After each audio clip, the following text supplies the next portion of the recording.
Hello, hello, hello, hello.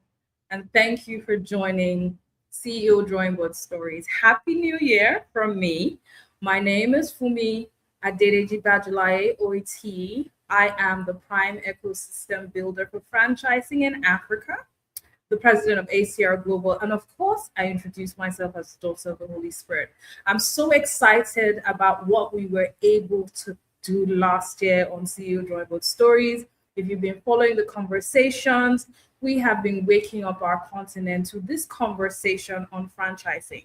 We want to know why our brands are not trading at the Fortune 500 level, why enough of our brands are not trading there, why enough of our entrepreneurs have not considered franchising as a module for which to expand and trade globally, and why our funders have not looked in this direction. We've spoken with so many people on the continent and in different parts of the world, from the Caribbean islands to the Middle East, and now we're honing in on our homeland, Africa. Today, I'm interviewing a very, very important guest. I call him the king of franchising. But you know what? Before I bring him up on stage, and we started about 5 minutes earlier because I wanted to show you something that I've been talking about this moment that we're about to have this conversation early last year when I spoke about the wins of Saudi Arabia and South Africa in franchising. So listen to this speech, and then we'll come back and speak to our guest, Freddy. I won't tell you his last name until I bring him on stage. My name is Fumi Bajulaye. OET means Omoe Kontonjeko. I introduce myself as the daughter of the Holy Spirit, the prime ecosystem builder in Africa, a business structure expert, and a people developer. And as you heard, the president of ACR Holdings. But I'll firstly like to thank our sponsors who believed in us and supported us to make this vision come alive. I'd like to thank members of the internal team. You know, when I read speeches and people say thank you to their team, I didn't understand why they do that until what I experienced with the most supportive team here today. So for those that worked tirelessly till 4 a.m. in the morning and they were up again at 6 a.m., I'd like to say a special thank you to you. I'd like to thank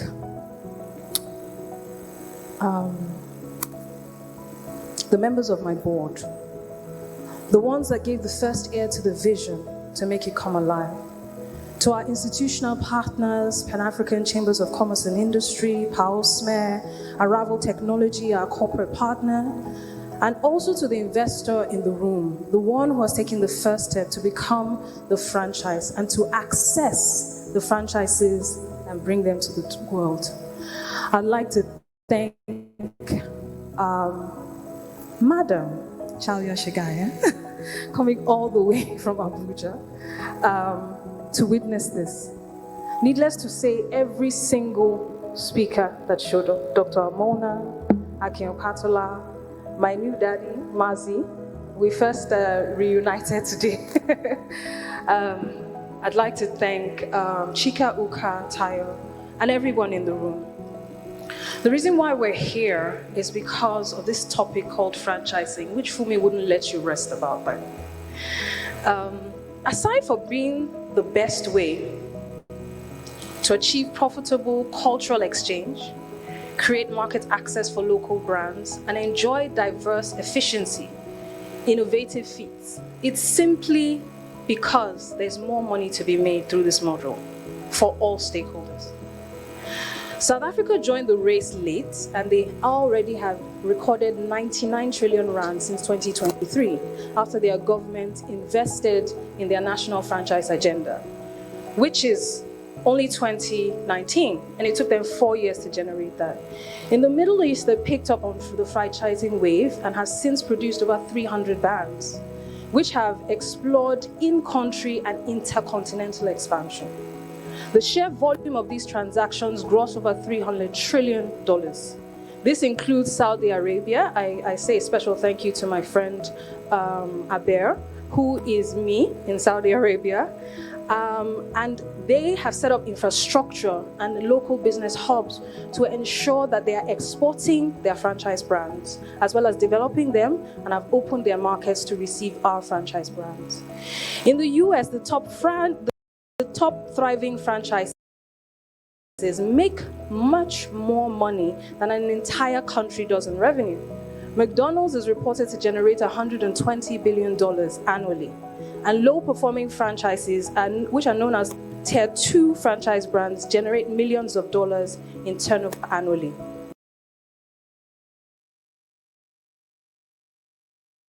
So this is why we needed to come home to have this conversation.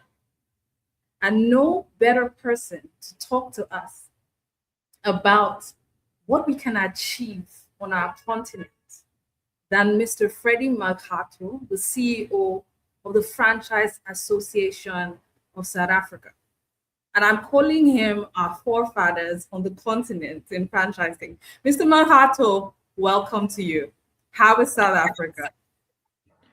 South Africa, we are doing well. Thank you for having us on this magnificent platform and connecting African entrepreneurs to take up on the task ahead. Thank you so much for being here. You can see that I was speaking of you in our event last year, but there's so much you're going to correct. Now, you told me that FASA has been in existence longer than most of us knew. So tell us about the journey of FASA to date. The starting, when you joined, and what you have achieved. Like I said, you're the most wanted man for franchising, for good, on the continent. So tell us a bit more about the journey. Yes. Yeah, the Franchise Association of South Africa was established in 1979, formally. But the practice has been ongoing since 1969. And the reason it was formalized in 1979, it is because the booming effect of it in South Africa of the franchise businesses. Now we had lots of activities, and you have now opened up an opportunity for those who are scammers to also come on board and take people's money and investments. So now formal businesses had to organize themselves into an association and come up with a code of ethical practice conduct, where honest business owners become part of the association to say, if you want to buy into a franchise business, come to our members because they do ethical practices, because they were now an activity of unethical practitioners who were out there. So the association was established in 1979, one, to promote ethical practices. Ethical practices speaks to fairness and honesty. Okay. So the name FASA forms the sort of endorsement on those who are trading in franchising in South Africa. So if you see FASA, you can trust this franchise house. Yes. Great. So now FASA has been able to do what the entire continent should do, okay? And that is to pull together an association, get the brands to actually develop the brands, and then get them to start trading. You've done several expos, several conferences. What level of support did you get as an association to do that? I'm talking government support, regulatory. What was that journey like? And again, to then educate the entrepreneurs to start trading through franchising. How were you able to achieve all this? Let me tell you that it wasn't easy because it took lots of commitment from businesses, from business owners. Because remember, the association is business oriented. So business leaders who committed their own resources to form and support the association. I'm told by one of the pioneers of the association that at some point, they didn't even have funds to pay the staff. They had to go to businesses to fundraise to pay the staff. You see, so I think the support from business owners, the understanding from business owners, appreciating that the association created a viable environment for them to access franchisees, to access honest suppliers, to harness the environment for growth. But then I think the government didn't take much notice until 2011, when now we had what we called the Consumer Protection Act. But, Aha. but then part of the Consumer Protection Act came in when the whole world was now awakening to the fact that consumers have to be protected. So I Okay. can talk about those issues on the other day.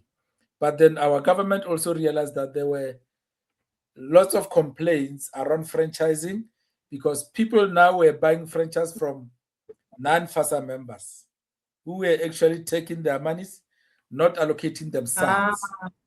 So now government said, while we Hmm. do Consumer Protection Act, let's also bring franchising into the Consumer Protection Act, where we say Okay. whatever contracts that you have in terms of franchise agreement, disclosure documents, operations manual have to align, we will say, with the contributions from FASA, the standard of the level of documents that have to be.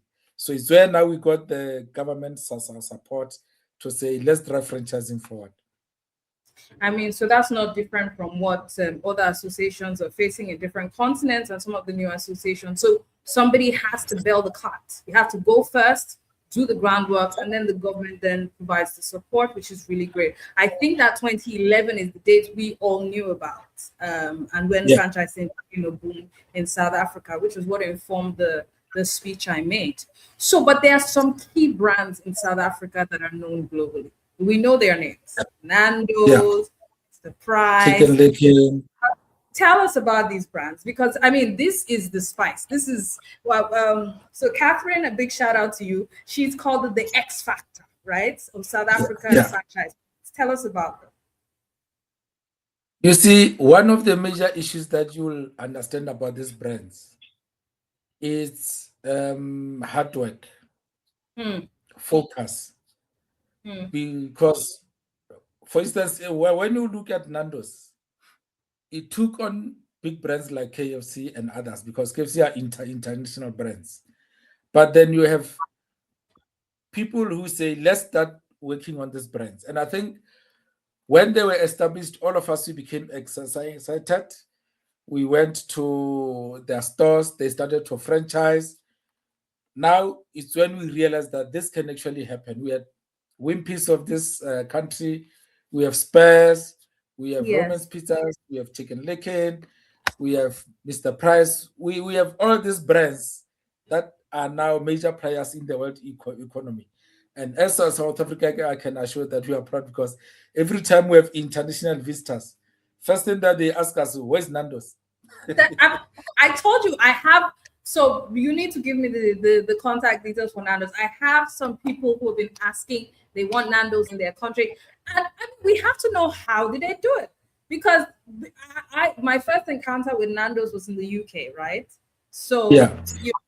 during school days, we'd go to the high streets, and then the I had peri peri chicken. It was a friend of ours, and then you have this bottomless drink. So I mean, and they were able to maintain the standards, export the brand globally, gain the love of the community. Was this because the country was already tilting towards franchising? They had the manuals, they had the blueprints, or is this these individual owners who stood out in South Africa? I think understanding the franchise business more how it works. Okay, You have to have a strong founding member who works on the brand okay, from spaces that are not known. They perfect the hmm, brand from their kitchens. When you first okay, open the first store, it's when you actually launch the product for the community that you have targeted. And how the brand grows is when you start to have lots of food from different areas who talk about this brand, who talk about this hmm, corner. Now you find most people now they start to travel to that venue to have the experience. Yes. Then you start having interest from entrepreneurs who says, how do I get this to my community? Hmm. Because this is excellent. So it's how you get to franchise the business. So I think from lots of people who came to the country through various activities, they experienced the brand. Now they wanted to know, instead of us having it to come to South Africa again, if we'll How ever can come back, how do we get this brand closer to our communities? So I Okay. think that is where now you have lots of international interest. And for me, I think that is why we have other brands like Ocean Basket, who also are now branching out. We have lots of inquiries of about brands that could actually be exported and grow internationally and worldwide. So I think that comes from our resilience in nature. But also there is another element that the whole world experiences, but it's not tangible. It's what we call Ubuntu, to Yes. be I was interconnected. just going to ask So about that. yeah, that kind of element is an ingredient to the brand. And I think that you'll see from the warmth, the welcome, the interaction, humility, and so forth. So it is built in the South African DNA. So, to educate us on the Ubuntu model. I, I mean, pretend like we have no idea of what it means, and just tell us what is that? What is the Ubuntu model? How does it work? Tell us a bit more about Let me give you a simple an analysis. You that. you Okay. you walk in the forest. You don't know the area. You suddenly come to a village. You are a stranger. You look Hmm. different from the community. Instead of this group to be amazed, to worry, to want to know more about you, what you do, are you harmless, are you harmful, and all the stuff, you get a big hug to say Oh, welcome okay. without wanting to know who you are, where you come from. We Okay. embrace warmness, we Okay. embrace welcoming, Okay. humility, Okay. networking. Okay. I think you may even come stay with us. We talk, we eat, we do everything without us knowing who you are, where you come from, what's your intention. All what we see a fellow human being who wants to live with us, who wants to enjoy with us, who wants to be part of us. That is how we are. Then we cater So for you. So this was happening invisible. It was an invisible element of the success because it's true. You walk into a Nando store, you get warmth, from the staff. And so this is taught even through the customer service. Amazing, amazing, amazing, amazing. I'm coming to South Africa. I have too many friends in South Africa. I'm coming. I'm coming. So now, So mhm, maybe just before we go on, you know the customer care term. yes, Customer care obviously emanates from Ubuntu. You care for the customer or for somebody. yes. So that is more of hospitality. So Okay. it comes from our DNA. You are more than welcome Oh, to Sassumu. wow, wow, wow, wow, wow. So now, how did you get your entrepreneurs to think global?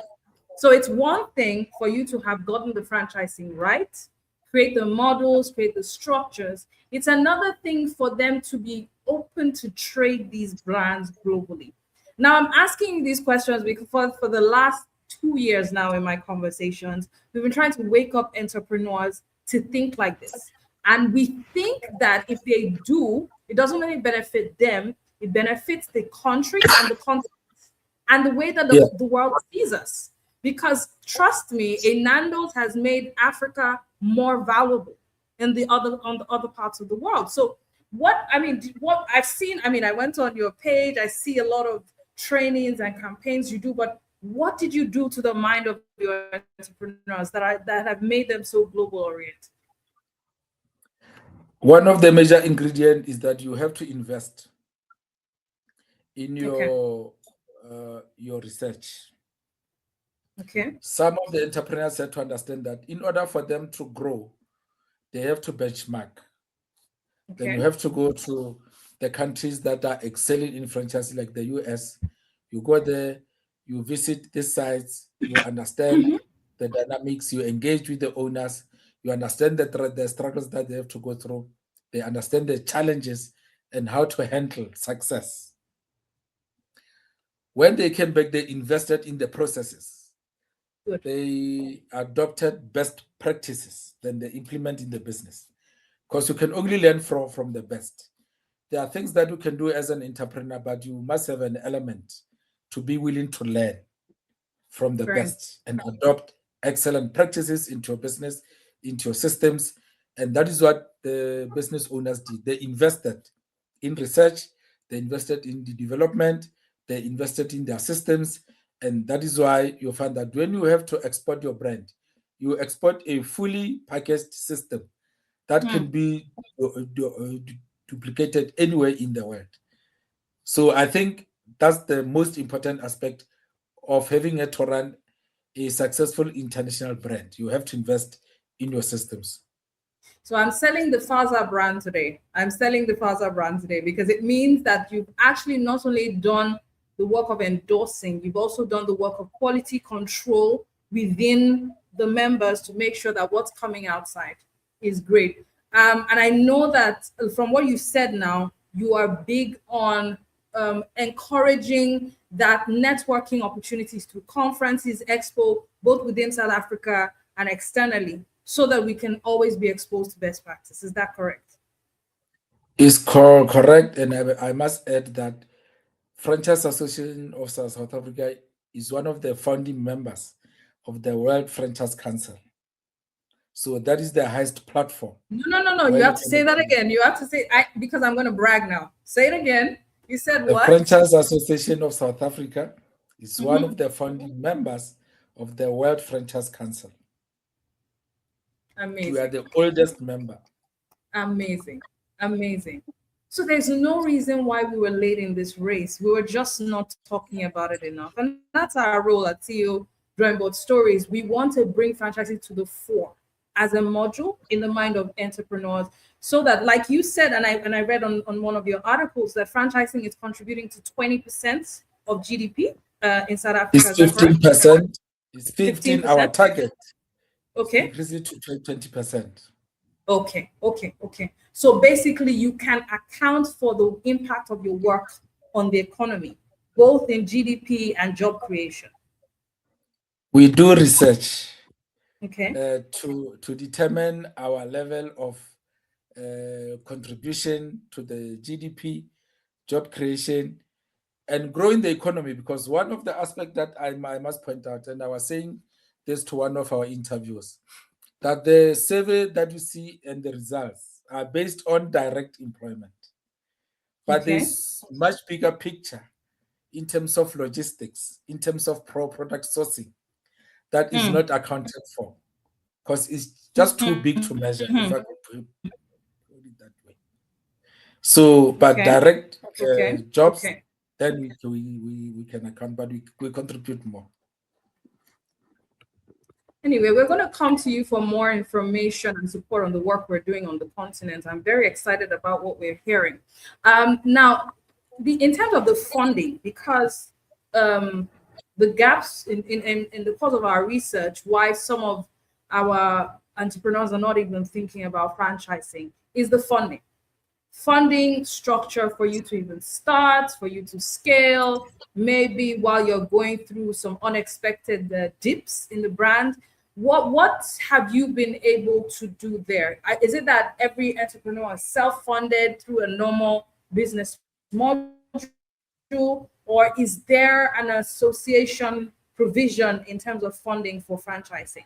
And then we'll talk a bit about the I call them the tier 1 and tier 2 franchises and how you tackle those.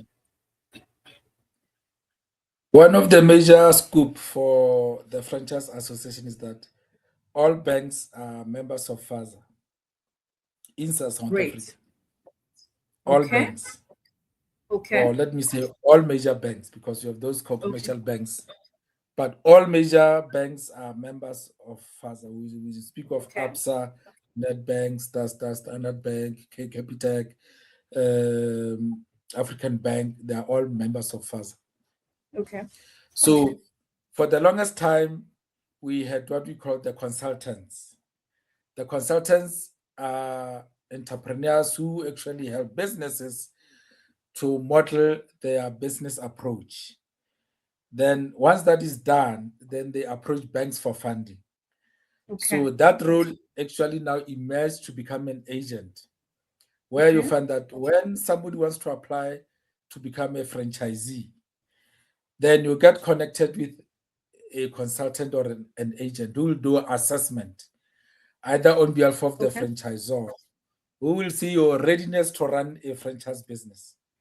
So once that case Okay. is made up, then they apply funding for you at the bank. Okay. Okay. So that becomes much easier because the consultant understands how funding for a franchise business works. Works. But Very then clear. over the years, we see the emergence of what we call intermediary funders. You have businesses, and usually medium size, who now provide funding for franchise opportunities. Okay. While we are still excited about intermediary funding, then we get government institutions or agencies that also Beautiful. open up the space to fund Beautiful. franchise opportunities. We have what we call Small Enterprise Development Finance Agency, which is a new entity that was a restructured organization from the Department of Small Business Development. So we Okay. also have what we call Gauteng Enterprise Propeller. We have provincial funders and all that stuff. So we have a mixed bag of funding opportunities for franchise investment. It's very active. This is why you're doing so well. This is why because you've done the groundwork, you've looked at the gaps, and now everybody is come together. At my last post, I wrote, "Successes are built in a village that promotes growth." So if everybody in FASA has put together the structures, then you could have these strong franchise brands that we can now trade globally. Can you tell us about some of your babies, your franchise babies that everybody doesn't know about but should know about? Some of the ones that are growing, we'll call them the tier two, and how they became formed, how many outlets they have now. Some of the ones you're quite proud of. Uh, I just wish that I don't get a backslash from my members who says, "Why do you mention us?" Because when you have such number of When members, you they mention say, one, you have to mention all, right? yeah, you only mention that one because it's your favorite. You only mention that. So I think safe to say, I will say we have seen growth in sectors. I wouldn't want to mention brands because I have lots of members. Okay, I see. I see. Otherwise, so what we have seen growth in sectors that we have never thought that they'll grow at the level that they are growing. Okay. One, it's personal care and Okay. wellness. We Okay. also see health and beauty. Okay. And we also see, I'll call it a natural resource, which is water. We see so Okay. many brands coming through the water space. Okay. But we also see some new brands coming up in terms of food. As you know, food is a marquee sector, but we see new and up and coming brands occupying that space because I think that they are willing to compete. And automotive, what we are doing with automotive, we want to approach automotive in a different manner. Okay. Because remember, automotive has various divisions. Elements, You have spare yes. parts, you have auto spray, you have Care. batteries, Yeah. you have tires and other stuff. But now we want to deal with franchising at the higher level. Okay. Because as you know, like in terms of fuel and oil, you have those businesses that run franchise businesses and their only focus is Mm-hmm. regulatory issues, not Yes. franchising issues. So that is Yes. where our focus now is that we need to deal with those kind of issues because we believe that fuel and oil are major contributors in terms of the economic growth. Interesting. Very, very interesting. Now, tell us a bit about the future of FATA, because we've run through most of our talking points as Catherine provided. Yeah. Oh my gosh. So tell us a bit about the future of FASA. Our throats will do very well. Yeah. Where are we looking at in 2026? And this exciting conference that is coming up, I believe in a few weeks, you know. Yeah. What are we looking at in 2026 with FASA? We are at a very exciting age. When you do the studies, you realize that strong brands live up to 50 years. Okay. Some they start to scale down. It's when they reach the scale of milking the cow.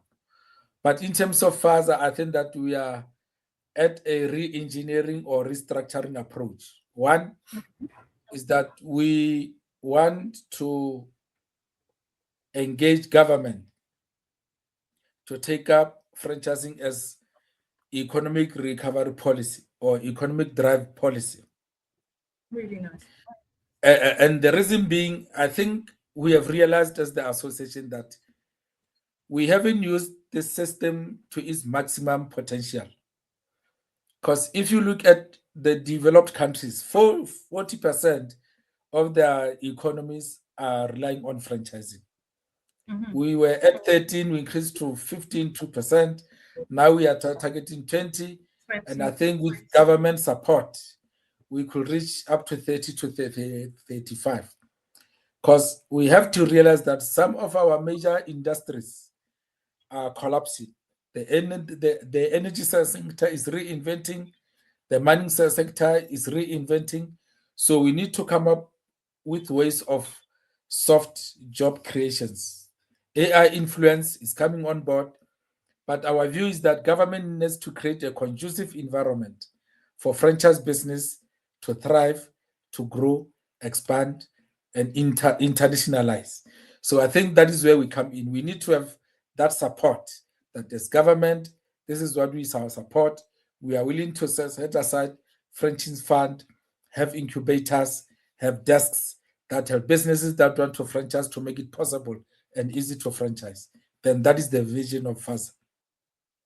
So we are coming to with our unique request because from a South African perspective, you have led and you have led well, and we want every other country to, and that's within the continent, to adopt this.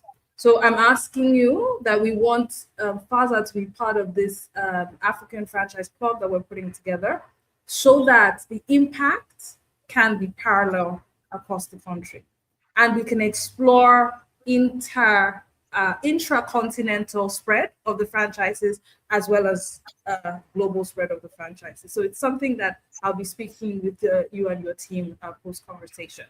The other is that the event you're holding in February, I wanted us to talk a bit about that. And also, after the event, we wanted some of your brands to come to Cairo in April, because I told you that my partners in the Middle East were asking for the South African brands.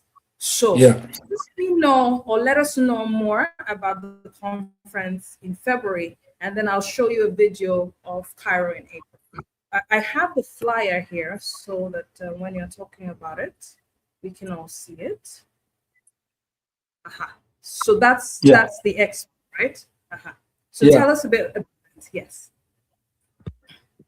You see, when you mentioned the conference and the expo, I become a little bit emotional, because this is the forum where business executives, aspirant investors come together to look at how best to shape our economy. If you look at the sponsors, we have Absa Bank, we have SETFA, we have Servicita, we have WNRCita, we have NetBank.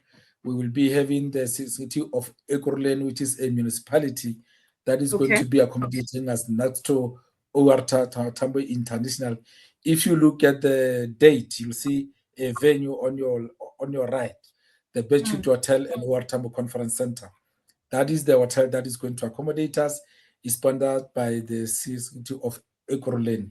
So the whole idea is to say building from our strength, let's develop further. Let us continue to innovate. Okay. Let us take on new technologies and new opportunities and grow the economy and put spotlight on South Africa, because you'll understand that we have high unemployment youth rate in South Africa, and the majority of women entrepreneurs are not that empowered. So our Okay. focus is to say we have an opportunity in bringing women entrepreneurs into this space. We have Okay. an opportunity to bring young people into the franchising space. So it's more of a Okay. spotlight, Okay. that as much as the majority of entrepreneurs don't know much about franchising, as much Mm-hmm. as young people don't appreciate work opportunities in franchising, we have to bring this to light.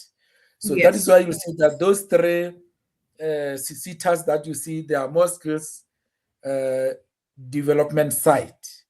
So ABSA is a funding institutions, and NetBank is a funding institution.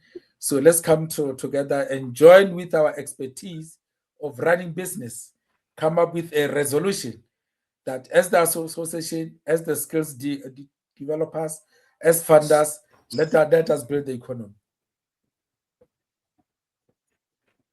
So who should be at this event? Is it for those in South Africa alone, or are we opening it up? If you look at that, IFE is Mm-hmm. International Franchise and Expo. So this is an international event. Okay. Everybody and anybody that is willing to. That is why, because we are aware that it's an international event, we even moved the venue closer to the airport. Because one of the Great. issues and experiences we had is that there tend to be delays in coming from and going back to the airport. So there are Okay. hotels around the airport, and this is one of the hotels that is closer to the airport. This is Okay. an international focused event, high So what are profile. you so what are you expecting to happen after this event has occurred? We've come together, we've discussed how we can improve the economy through franchising.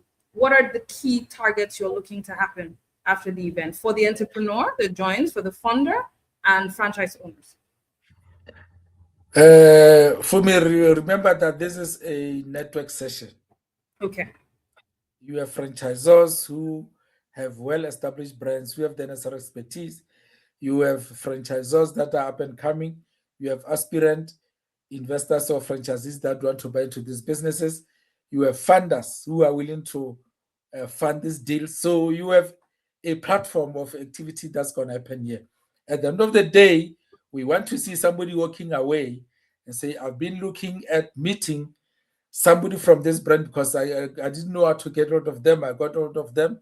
Now I'm a Yes. franchisee. Somebody will say, Fine. I've been wanting to become a FASA member, but I was struggling to understand how FASA works. I'm now a member. We want to see somebody who says, I'm now a master franchisee of a brand from South Africa. I'm from either Malaysia or from wherever. Now I've managed to meet up with this guy. So the whole idea is interconnectedness, but ours as the conference is to come up with a resolution that will require our action inputs to work on it for a certain period of time, come up with the targets and achieve those targets. For instance, if we say from this conference we want to meet entrepreneurs who want to franchise their businesses, then we say in 3 years' time we should have franchised 5 businesses. At the end of the day, we'll have achieved what we wanted to achieve. I mean, let's be honest. You franchise one business, you have created over 4,000 jobs. That's a Yes. reality. Once you franchise a business, that business get the franchisees, depending on how much it grows, but it will continue to grow. I'm going to create a quote with your name on it to say you franchised one business, you created 4,000 jobs. Dana, if you're listening, take note of that. I in this role of franchise ecosystem builder, I feel like a miner, right? There's a lot of value in the franchise industry, and in Africa, it is so untapped. I want to show you what's supposed to happen in Cairo, and also Yeah. to um, which one of our brands, because my job is to brag about our brands, our franchise brands globally, right? So Yes. Let me play you the video, and then we can see which one of our brands we want to project. 1 second. FDI into the African economy. So this year, CEO Drawing Board 8.0.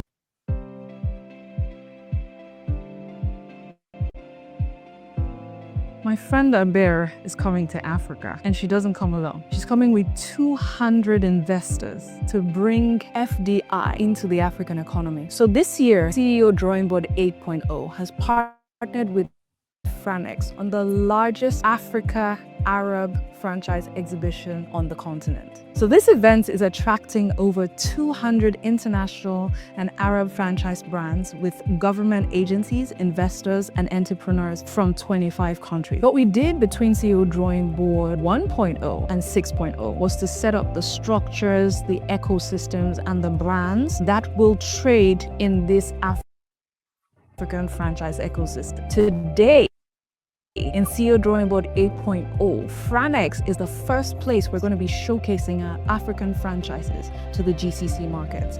It's holding in Cairo on the 8th to the 10th of April 2026. Listen, it's not one of those opportunities that come and are available every time. So what we've done to help every business owner prepare in Africa is to give you the opportunity to present your brands in a franchise model, bring it to the Africa Pavilion in Cairo, and also have a chain of investors and investment opportunity for you to grow into the Middle East. We're talking about Dubai, Bahrain, Qatar, Egypt, and obviously across Africa. We need to know you. We're calling on African franchise owner, everyone who owns a franchise in Africa. So if you own a franchise in Africa and we don't know you, this is exactly why we're doing this. We're attracting investors from Europe, from USA, and majorly from the GCC market. Madame Aber is somebody I respect so much, and the work she's done in the Saudi Arabian and GCC markets in the franchise ecosystem is simply amazing. So when our bear shows up on a continent, money has come racing investors who want to invest in brands that are coming from the GCC market and expand through that business model. Madam Aber, what do you think?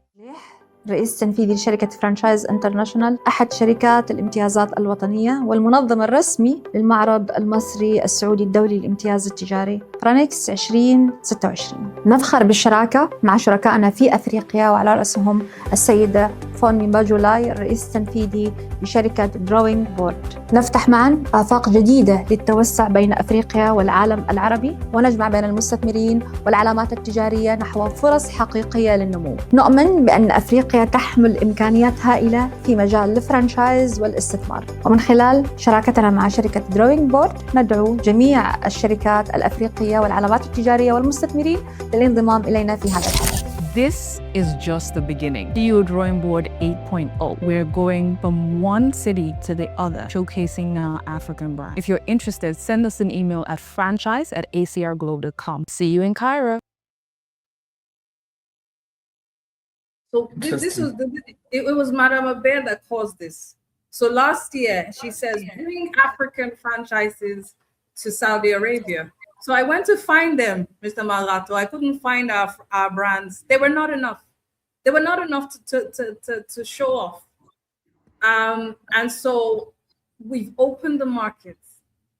We want our brands to wake up to it. Enough of our entrepreneurs to wake up to it.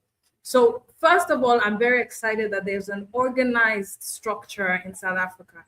There is an engine producing franchises every day, and we have a future in that direction. It's something that gives us a lot of boasting power. And then it's a call for all other, countries within the African continent, the entrepreneurs, to start thinking like this, because for me, I say when our brands are thinking franchising, our African stories are told in a better light in different continents. So Nando's projecting Africa tells us that innovation, excellence comes out of our continent, and some of the entrepreneurs that feel like it's daunting to go on this journey, that's why an association like yours was created, to hold their hand through the process. So for those who have been listening today, first thing, we're in FASA conference. in February, Yeah. on the 16th of February. So it's a few weeks away. So if you want to Yes. start planning, it's a good way to plan. You can contact us, and then we'll lead you to the team with FASA. Mr. Makgato, what would you like to say to our entrepreneurs, to our founders, and those who have been watching us for the last almost hour now? What should be our takeaway from these conversations, and our governments, of course? Franchising is the best business model ever existed. Resilient, reliable, necessary support, high returns guaranteed. Let's connect, let's explore, because one of the issues is that we don't explore enough. Let us engage. Let us innovate. This is one of the major issues that we are facing now. Let us also be proactive. So I think the opportunity and our future is in our hands. We have to find ways of how to use this business model to build our businesses, to build our communities, to build our countries, and to build the world. Franchising is for the world. We are open for business as FASA. We are willing to share our experiences and expertise. We are available at all times. We are there to guide you, to assist you, to build you. We are available. We are open for business. Thank you very much. Thank you so much for the last 48 minutes of engaging conversation. I feel like we can go on and on. Mr. Makgato, and did I get the pronunciation right? Mr. Makgato? Correct. Thank you. 100%. Thank you so much. Thank you. It's been eye-opening. It's been inspiring, and you have shed more hope for franchising on the continent in these conversations. We're sure to reach out to you and those that contact us to attend the conference. In fact, CEO Drawing Board Stories will take information from the content and also spotlight it from the conference, and also spotlight it. Thank you to the entire team at FASA, Catherine, and the entire comms team for making this a reality. Mr. Makgato, you have a wonderful afternoon, and keep doing what you're doing. So the years that you've put in are about to start giving the returns, not just for you, FASA, South Africa, but now the entire continent. Thank you for taking this conversation with us this afternoon. Thank you. Take care. Thank you so much. Bye-bye.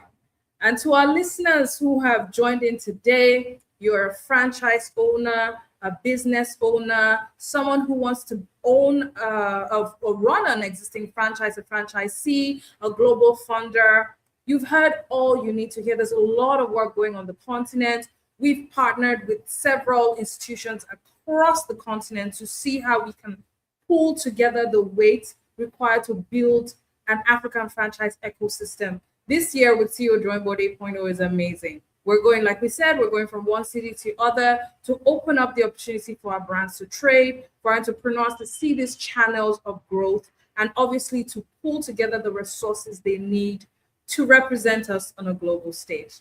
I remain Fumi Adedeji Bajalaye, your host at CEO Drawing Board, the daughter of the Holy Spirit, and yes, the prime franchise ecosystem builder in Africa. Thank you for listening in today. We look forward to your comments.